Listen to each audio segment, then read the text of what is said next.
10వ తరగతి విద్యార్థి పట్టుమని 15 ఏళ్లు కూడా లేవు. అనధికారికంగా హాస్టల్లో ఉంటూ తనకంటే వయసులో చిన్నగా ఉన్న విద్యార్థులపై రౌడీ షీటర్లా విరుచుకుపడ్డాడు.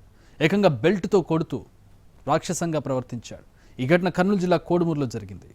ఇక్కడ చూడండి, ఈ చిన్న పిల్లలను ఎలా బాదుతున్నాడో. వీడు కరుడుగట్టిన రౌడీ షీటర్ కాదు. అలా అని వీడికి పెద్దగా ఆ చిన్న పిల్లలపై కక్షలు కూడా ఏమీ లేవు. జస్ట్ వీడిది శాడిజం మాత్రమే. కర్నూలు జిల్లా కోడుమూరు ఎస్సీ హాస్టల్లో ఈ దారుణం జరిగింది.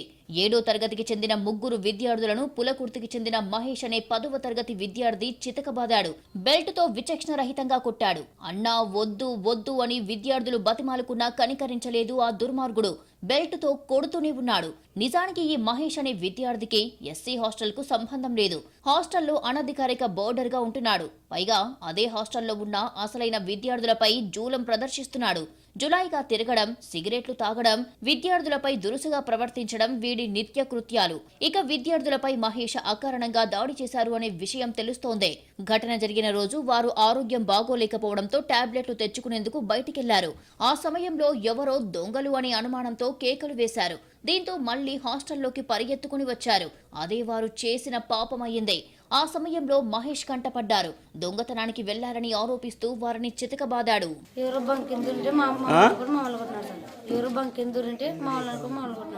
ఎవరు అనుకుంటున్నాడు? పేర్లు ఏ పేర్లు? శ్యాము, రాజు, ఇసాక్. ముగ్గురు కొట్టాడా? నీదే ఊరు? ఖైరాబాద్. నీదిరా? వాదేవరు? జరిగిన ఘటనపై హాస్టల్ వార్డెన్ రాముడు పోలీసులకు ఫిర్యాదు చేశారు. దీంతో పోలీసులు హాస్టల్కు వచ్చి విచారణ చేశారు. ఇంతవరకు బాగానే ఉంది. కానీ ఆ ఎస్సీ హాస్టల్లో అనఫీషియల్ గా మహేష్ ఎలా ఉంటున్నాడు అనే దానిపై విచారణ చేయాల్సి ఉంది. హాస్టల్ వార్డెన్ సహా ఇతరుల సహకారం లేకుండా మహేష్ ఉండలేడు.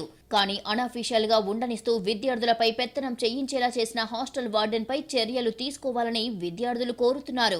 ఇక మహేష్ 10వ తరగతి స్టేజ్ లోనే ఇలా ఉంటే భవిష్యత్తులో ఎలా ప్రవర్తిస్తాడు అనేది అర్థమవుతోంది.